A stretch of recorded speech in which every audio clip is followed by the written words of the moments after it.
Hello, welcome to Jack's Cowboys. Nobody said we could do it.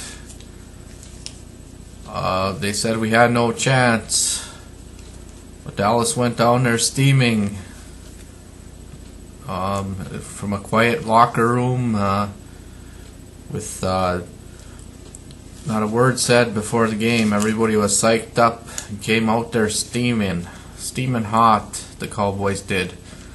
And Miles Austin made a quick 49-yard touchdown that ignited the spark that got the Cowboys going, and another at the second possession also got another touchdown, which got us up 14-0 real quick, and up into the third quarter it was 24-3.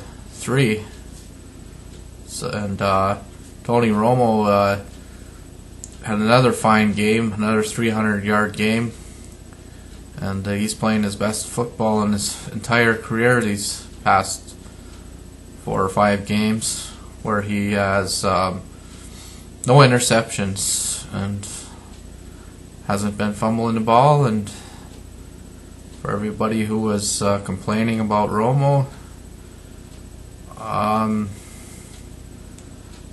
should back him up, because he's the best quarterback I've seen since Staubach. He knows how to scramble and make time to make big plays. Okay. It's unlike the Cowboys to start out real quick like that, but how motivated they were with given no chance to win, they came out steaming.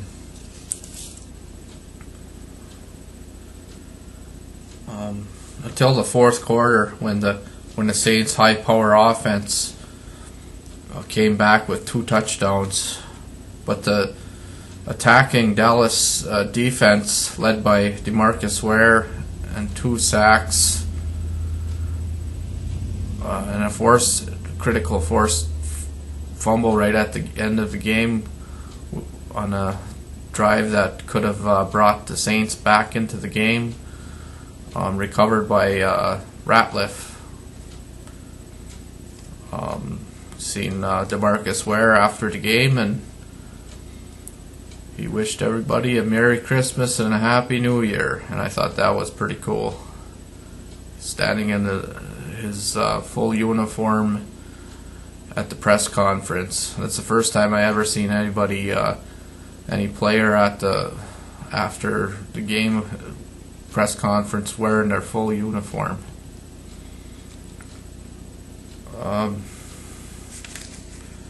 And also Anthony Spencer had a really good game. He's really becoming a force. It seems that he's able to get back at that quarterback so fast that they don't have time to get rid of the ball. So look for Spencer to keep the steam going and hit that other side, the opposite side of Demarcus Ware.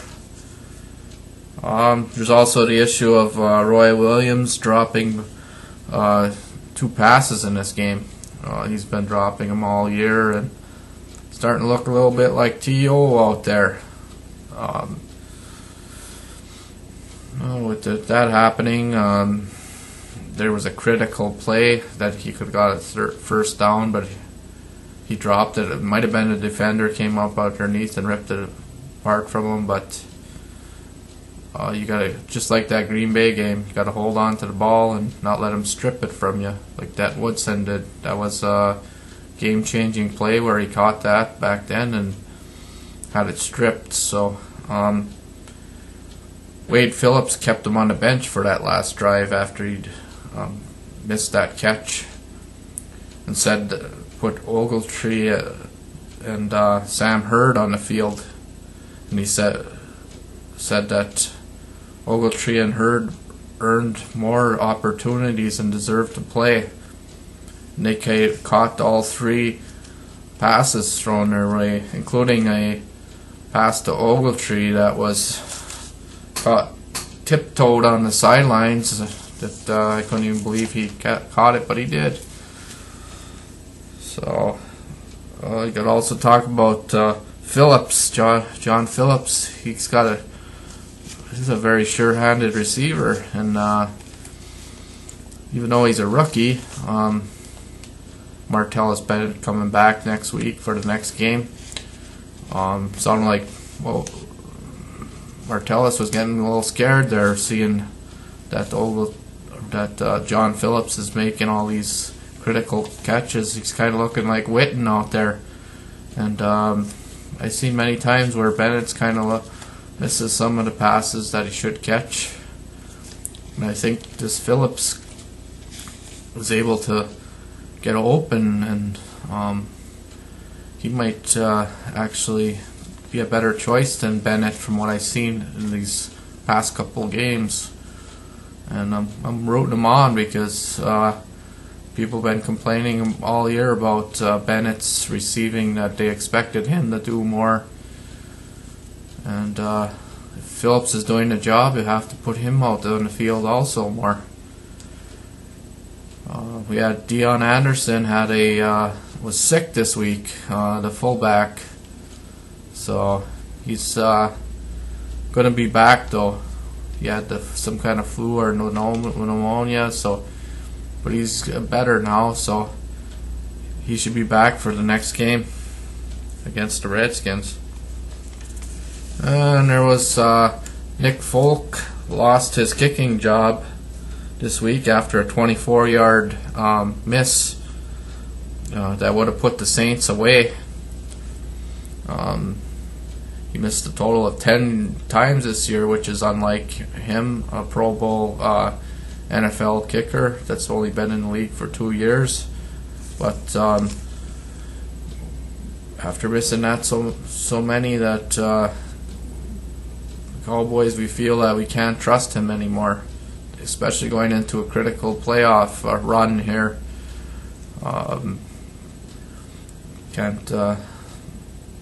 We thought it was the holder, but it wasn't. It's with these kickers, sometimes they get into a mental trouble where it's mental. I read that it was with this situation, missing a 24-yarder, it's all mental. But ironically, we took the kicker from the Redskins, who missed a 23-yarder to lose to the Saints. But Sean Sweezum missed only 3 field goals this year compared to 10 that Nicholas Folk missed. And he up to that point when they played Dallas, and Dallas came out with the win. That was about a 40-yard field goal he missed. That was the first one in a streak of field goals he had all year. Up to that point, he had a streak going that he had no misses. But earlier this year, I was wondering why they got rid of Sweezum, because he had such a good streak going. And Sweezum also claims that he has no problems. So sounds pretty good. We'll see how he does. They're saying that Jerry Jones wanted him for the game up in the Redskins. That he'll have to prove himself, but it's mainly for this game that we got the Sean Sweezum. I also seen him on a video tape kicking a very large field goal right across the whole field. So, speaking of the Redskins, Cowboys will be playing them this week, and what's left to their team after Dan Snyder put the organization in disarray. He stripped good old Jim Zorn of his play calling duties and put the assistant ahead of him, which looks kind of humiliating on the sidelines, with this other coach calling the plays when he sits there and watch. And but he also, Schneider stripped Zorn of every bit of dignity. Zorn claims in an interview that he has to be the man and stand up for the team, But Dan Schneider's the one that's in complete control. I don't think any proven coach like Shanahan or Cowher would risk the coach trashing.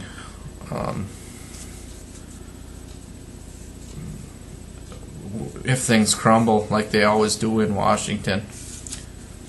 The Cowboys had Christmas Day off with the extra day this week and could be good and rested. Should be good and rested.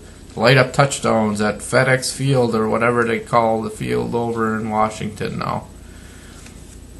Cowboys.